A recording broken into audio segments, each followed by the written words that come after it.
And welcome to Community Viewpoint. Today is Monday, January 3rd, 2011. So Snow day. It's snow day for the schools, and hopefully all the kids are watching us this evening because they're at home and they're all wore out from making the big snowballs. They made a big snowman across the street from the library. I was there this morning. Oh, They were really? rolling it up, but they brought it onto the gravel driveway, so they're picking up rocks. Oh no! So you had So it was freckles. Yeah. I made a snowman this morning too. Did you? I did. I couldn't resist.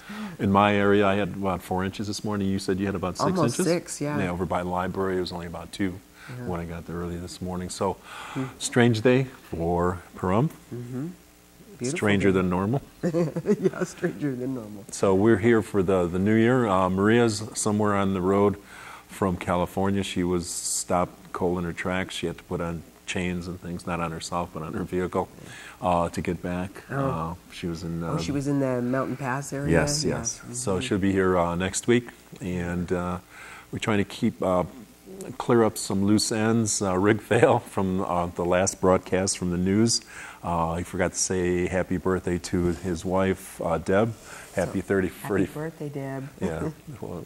So hopefully you'll have a nice meal when you get home because he remembered belatedly. So saving face over there. We kept the background with the trees up also because if you haven't taken down your tree yet, you remember that you can bring it over to the Cooperative Extension over at Calvana and Dandelion. You can bring the wreath, you can bring all the garland, you can bring the darn tree, no flock trees, they said, and they'll chop it up and mulch. So they're, if you got that tree yet, I saw some out by the garbage for the pickup from Pahrump Valley Disposal. But if you get a chance, bring it over to Cooperative Extension so they can make some mulch and do some good with it. Recycle those trees. Yep. So, it's Donna Lamb. Oh. Donna Lamb is with us this evening to explain some things. She was on the news a couple of weeks ago. There are 2 different segments, and they were split apart because of some other weather-related issue. You're on the Nye County Water District? Water District. Okay.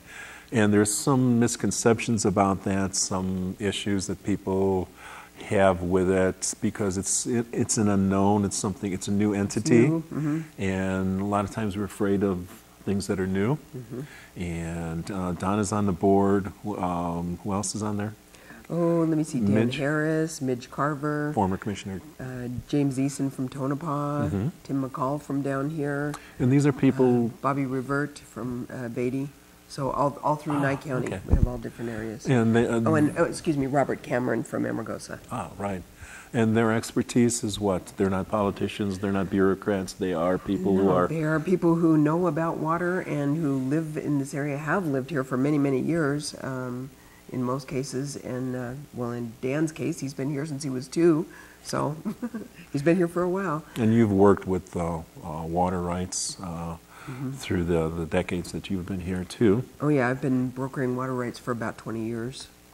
So that's your expertise also. And Midge, she knows what she's doing from up there with Mining and farming and all that. Yeah, Yeah. Midge is very knowledgeable. Right. So these are people that that is their expertise, and they're not in it for the glory? I don't think there's you any took the glory word, with this no, job. not that job. I don't think so. Not from what has been put out there already. Yeah. The funding is from the Department of Energy. It was Department of Energy. It was a grant that got us started, and it took us through a year. It'll be 2 years by the time we have used up that grant. Right, and the grant goes up till the end of June of this year. And it was startup money, not recurring costs. Right. So it was just to get the legal part of it done and get advice from attorneys and things like that. So. And you had, was that your first meeting, or did you have more than one meeting? And you had it a couple of weeks ago. Which meeting are you talking For the about? water. Oh, we've had quite a few. Have you? Oh, yeah, definitely. We've been going for about a year and a half now. Okay. But that's the first one I attended, okay. Yeah, it's the first one you attended, I think. So we had a couple of interviews with you the last couple of weeks. If Jeff can find the first one, you'll listen to it, we'll listen to it, and then you'll make some comments after that also. So hopefully, Jeff, you can find the first clip. Let's go through that, please. Yes, yesterday we had a meeting, and quite a few people showed up at the meeting because I think there was some misunderstanding about some of the agenda items. And so I'd kind of like to talk about that a little bit, but preface it with the fact that the reason we are doing what we are doing is to protect the waters of Nye County. It's not to take anybody's wells away or anybody's rights or anything else. We're here to protect the waters of Nye County. In order to do that, one of the things that's necessary is that we have to have good scientific data. That means monitoring, metering, any way that we can collect data to prove what we have and what we're using to the state engineer. So I think it's really important. Several of the people were upset about how much the budget is, but it seems to me that about half of our budget is in gathering this scientific data, which is absolutely necessary for us to carry on with what we do. For quite some time, many local residents were concerned about somebody coming in and putting a meter on their private wells. Right, and there was an agenda item yesterday about metering. The reason it was on the agenda is to make people aware that the state engineer absolutely has the right to tell us that we have to meter our wells. However, we would like to be proactive. We would like to have a voluntary program where we will pay for the meters, and we're going to get 50, which is a good statistically significant number, 50 wells that are metered that are in this valley and various locations in the valley, to get an overall average of what the consumption is on a domestic well.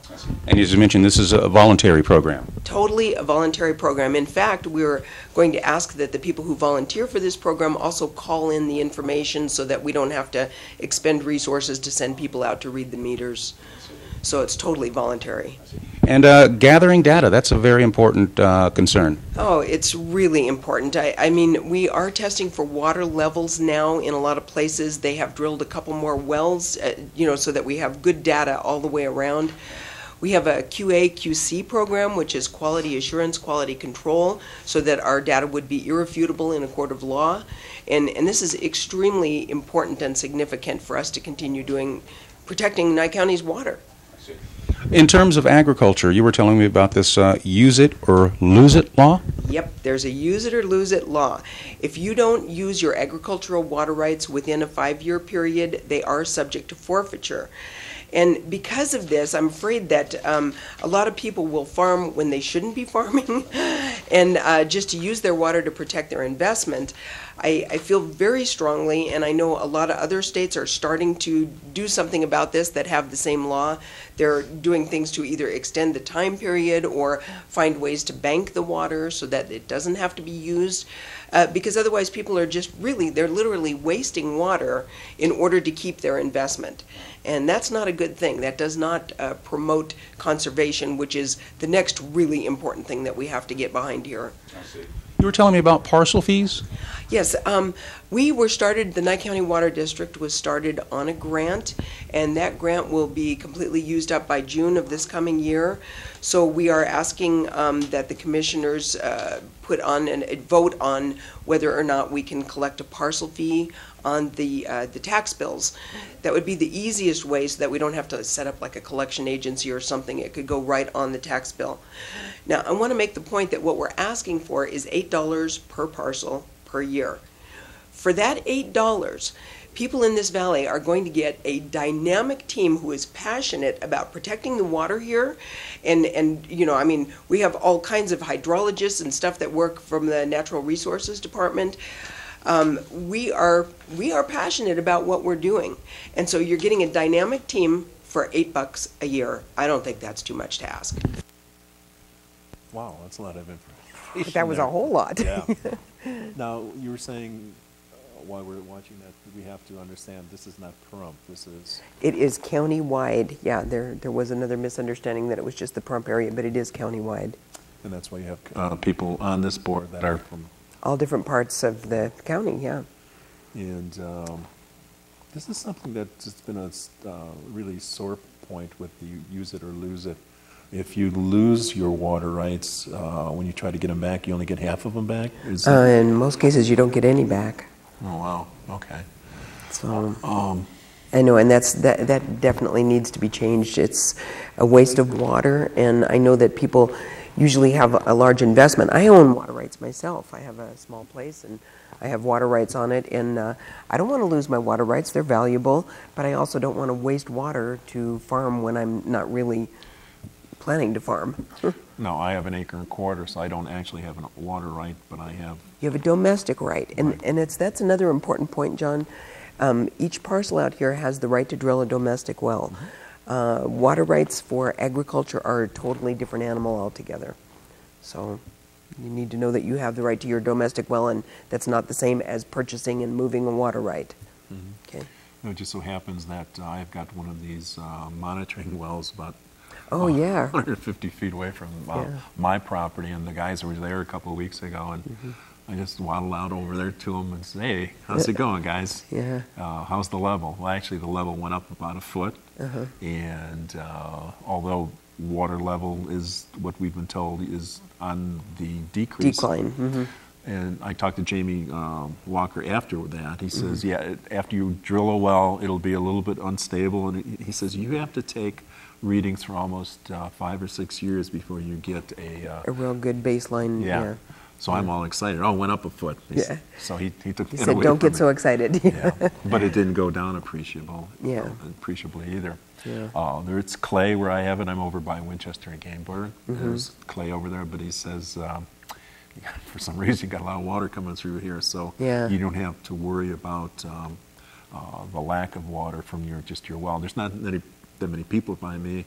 People are moving away too, so Right. less people are using the water. And I think we kind of got a reprieve here with all the economic downturn. If there is a silver lining to any of that, it is that development slowed down for a while, so that we have a chance to figure out what we need to do, figure out what we need to do for conservation, and how we move forward from here. And I would like to say that one of those things is to not bring in businesses that are water intensive, like a water park or, things like that's just. This is a desert. It's not appropriate. Right, and as a matter of fact, the Cooperative Extension, which we just mentioned, they're redoing their demonstration garden to be more drought tolerant. So they're ripping things out and putting in more desert plants, Landscaping and plants and so that'll all be new this spring if you go over there for Great. the grand opening for that. And there's a huge variety of beautiful plants that are absolutely water, drought tolerant, low water users. So why not use those? That's something that a lot of people don't understand. And I know you understand this because of your help with the tamarisk removal. But plants expire water into the atmosphere. They take it out of the water table and expire it into the atmosphere. Oh, there go my Italian hands. Okay. Evapotranspiration. Evapotranspiration. And I said that without moving. Yeah. So that's why we are getting as much tamarisk removed as possible out here. A mature tree can use between 200 and 300 gallons of water a day, and they're invasive. They spread like crazy. So we need to get rid of the tamarisk out here. That will go a long way towards conserving some of our water. So. And the athels, which is like a cousin to them, they're not quite as invasive. They're like an evergreen. Yeah. They stay green throughout the year, but they're just as intensive with their water usage also. They are, but they're a lot less invasive. They pretty much don't go beyond their boundaries, whereas the tamarisk have these little blossoms that float all over the place, and anywhere where there's a puddle of water, they'll get started. But they grow real well over on Wilson, over by the old Binion property. Oh, yeah. They hang over there all the time, so you're always trimming them because Yeah, they grow real good. Yes, real good. Very vigorous. And that's where they came from originally. They were a windbreak, the tamarisk, and then the athels, because they grew quickly. And they're bushy, and yeah. Little did we know, or I they know. know. I think they actually used to sell them at the extension office many years ago when That's I first something they moved don't. out here. Yeah, they don't want to talk about too Okay, much. we yes, won't talk about yes. that. But let's go into the second segment, if Jeff can find that, and we'll look at a little bit more of what you had to say that week. I think maybe a lot of people don't appreciate the situation we're in here. Our valley is way over appropriated, and we have upwards of 12,000 domestic wells in this valley. Just the domestic wells alone use up pretty much the recharge. So this is a pretty serious situation. I've lived here for 33 years, and I know that my personal well has dropped about a foot a year over the past 33 years. So, and it's continuing to go down. We are mining the groundwater. We need to be a lot more conservative and a lot more careful with this very precious resource. Conservation, how do you plan to get that word out? Well, one of the budget items was for education of conservation, and we haven't gotten down exactly what that means yet, but this is one of the things I'm very passionate about. And I would like to see curriculum in the schools in all of Nye County, in addition to pamphlets or, things that are distributed to the people here so that they, take better precaution and treat the water that is so precious to us with much more respect than we do right now. I mean, I got to tell you, Selwyn, it makes me crazy when I drive down the street and I see sprinklers going into the street. It's like, we have to be a lot more careful than that, a lot more careful. So I want to train the children to treat this as the desert environment that it is. We live in a desert. And you'd like to urge residents to attend these regular meetings every so often? Absolutely. I think I would like more people to come so that they know what we're doing and how hard we're working to try to protect the water for them. There's a big misconception out there, and people are, I don't know, I just think that they don't realize what we're actually doing. And real quickly, in terms of, I guess, this voluntary program for metering wells, when will that get underway? I'm not sure. We have to get funding first before we can carry on with all these programs that we're trying to do. So I'm not sure how soon we would be able to do that. I don't think we have the money to tackle that right this minute. But hopefully we will get the $8 per parcel fee to carry on with this work. Donna, you just gave me a term that I'm scratching my head right now. Transpiration. Okay, evapotranspiration. Explain evapotranspiration. Okay, that is one of the other things that we are monitoring right now. Vegetation takes water out of the ground and expires it into the air, and that's evapotranspiration. So it is another use of the water here. And a lot of times, I know sometimes they do scientific studies by aerial photographs. They could tell how much is growing in an area and approximately how much water that's going to use. So that is one of the other items that we'll be monitoring, so that we've got a really good handle on everything that's going out of the basin. Whenever we hear of plants taking up water in the desert, usually salt cedar comes to mind. Oh, thank you for mentioning that. Absolutely. The Southern Nye County Conservation District has been removing some salt cedar here, tamarisk, and a mature tamarisk tree can use up to 200 gallons a day. That's a huge amount. So we're trying to eradicate them. They're really tough to get rid of because they are an invasive species. They're technically a weed. But we're working hard on trying to remove that. And if anybody wants more information about that, they can call the Nye County Natural Resources Office or me at the Southern Nye County Conservation District. And of course, desert landscaping in your yard would really help. Oh, yeah, xeriscape. Yeah, that's what we need to be doing here. Years ago, I had a small lawn, and when I realized that, we had water issues here, I decided to take my lawn out. Well, I didn't take it out. I just stopped watering it. Within 2 years, there was no trace of a blade of grass left. Nothing. Because this is a desert, it cannot support lawns. So it's really important that people pay attention to what they're planting also. And one more quick little tip. When you're brushing your teeth, turn the water off. So many people don't do that, and it's just running down the drain, filling up the septic tank. So yeah, just simple things like that. If you're just more aware of how you use the water, and if everybody did a little bit every day, it would save thousands of gallons a year, maybe more. That question, when we're just looking at the thing about the brushing your teeth, I asked the same question to Edzo, my mechanic, and he says, that's some of the stuff I'm doing education. I said, did you know? He says, yeah, I do that all the time. I shut the water off. I said, oh, cool. Oh, really? Not many Edzo, people do. we appreciate that. Yeah. Yeah, another thing is turning the volume of water down too, like showers or washing hands or whatever. You don't have to have it going full blast. You have the low flow Low-flow fixtures, heads, yeah. and you have to put them on timers with teenagers because they'll drain a 50-gallon tank. Yeah. So that's an issue over there too. The energy that's lost plus the water to clean a teenager, and teenagers don't get that dirty, do they? No. Boy. Oh gosh. If it's that bad, throw them in the tub. They'll probably use less water in the tub if they're going to drain a hot water tank. I saw that happen many times. Really? Oh God. So you got to get them out of there. Got to get them out of there. Yeah. But education is one of the biggest things. Yeah, absolutely. Education, I think, is what's going to save us in the long run if we teach the children, teach them well, how to handle this precious resource. I think it's very, very important.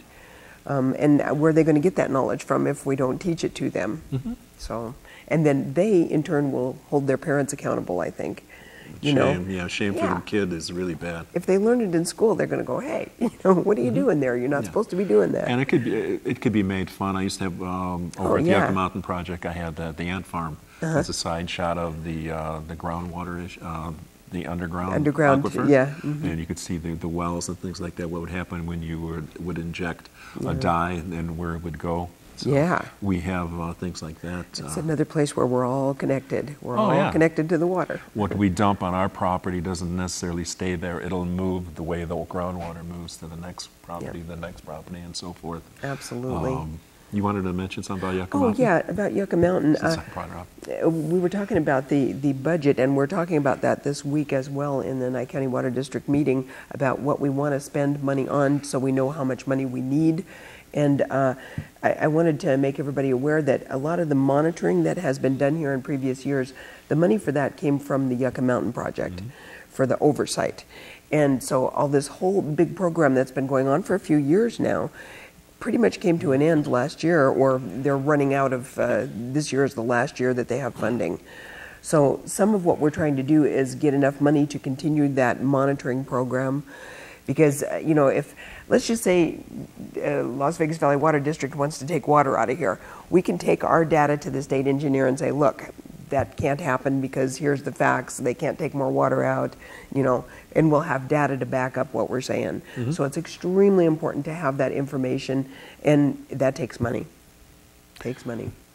And that's starting some of that monitoring with the new wells that are put in the NWRPO, the Natural Resources Office. Yeah, those guys are scientists, and they do a lot of really good monitoring. Really good work, yeah. They do. So it's good to have that backup so you can go to court and say, no, you can't have it. Get it from someplace else. Yeah. So. You have to have that. I mean, you got to have proof of what the situation is. And if we get those 50 meters to put on the different wells, you're going to have to go through the different cross-section of the folks over here, because Tim Hafen mentioned he's got the water and wastewater treatment. When he opened it up to his Artesia, he found out he's got a lot of senior citizens. They don't use a lot of water. Hardly any. I think the average is like 256 gallons a day in a household of 2 people in Artesia. Yeah, so have the low ball, as they say, and then you have, let's say, a family of 3 teenagers, which is going the high end. Right. So you would have to give out 25 meters to low flow and 25 for high flow. Yeah, and the whole idea behind that is just to get an idea of what's actually being used, because domestic wells are allocated 2 acre-feet per year. That's roughly about just under 1,000 gallons a day. And we don't think that people are using that much, generally speaking. I mean, Artesia is a great example. They have desert landscaping, I realize, over there, and they're only usually older couples, but they're using a quarter of that. So those are important things to know as well when we're dealing with the state engineer.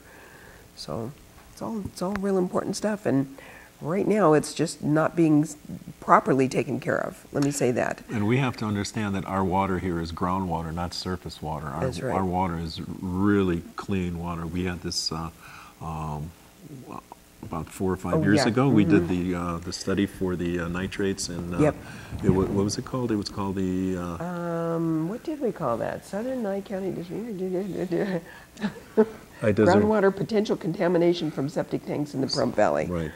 So back when we did this 5 or 6 years ago, there was a big scare that there were too many septic tanks here, and that could potentially contaminate the groundwater. But we did a study and looked for anything from septic tanks. Wellhead protection. The wellhead protection, that came back to me.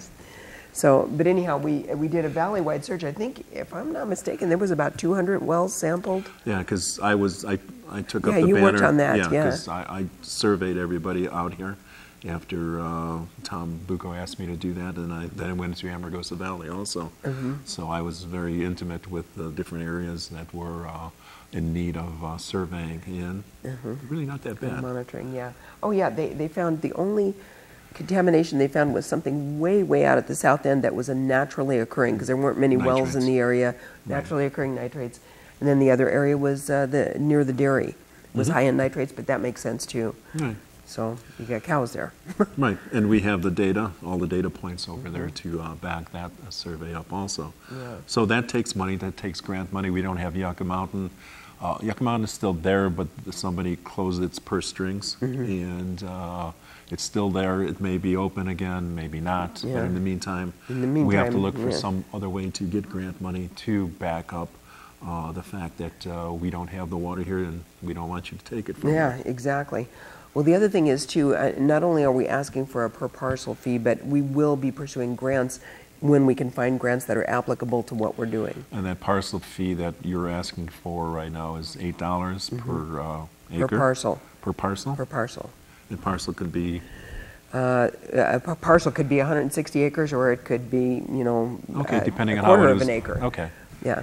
So if you have a tax bill and you have a, Okay. Each parcel. it parcel could be- number, I have an acre and a quarter, and I also have like a quarter acre, so a parcel, and that's a parcel. that's right. So Okay. you'd be paying on each one. Well, that's not fair. It's That's, sorry.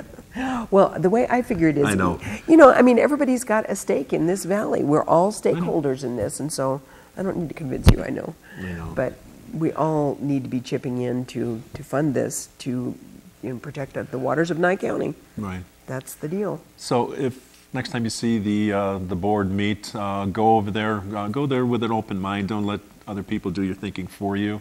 Look at both sides of the story. Yeah, attend the meetings so that, I know some people call around and say, oh, this, they're going to meter our wells. Well, you come to the meeting and find out what is in fact happening. Right. Okay. As always, thank you very much, Donna. Oh, sure Donna thing. Lamb for coming. Maria, I know you don't have a TV in your car. We'll see you next week. Thank you, folks, for watching us. I think we repeat on Sundays at 6:30 in the morning. So when you wake up, have that cup of coffee, you could see us once again. Once again. Remember, get rid of that tree to cooperative extension. All right, still got another week or so for that. Dandelion and Calvada. Thank you, Donna. Thank you, Jeff. Thank you, folks, for watching us. Good night. Good night. Happy New Year.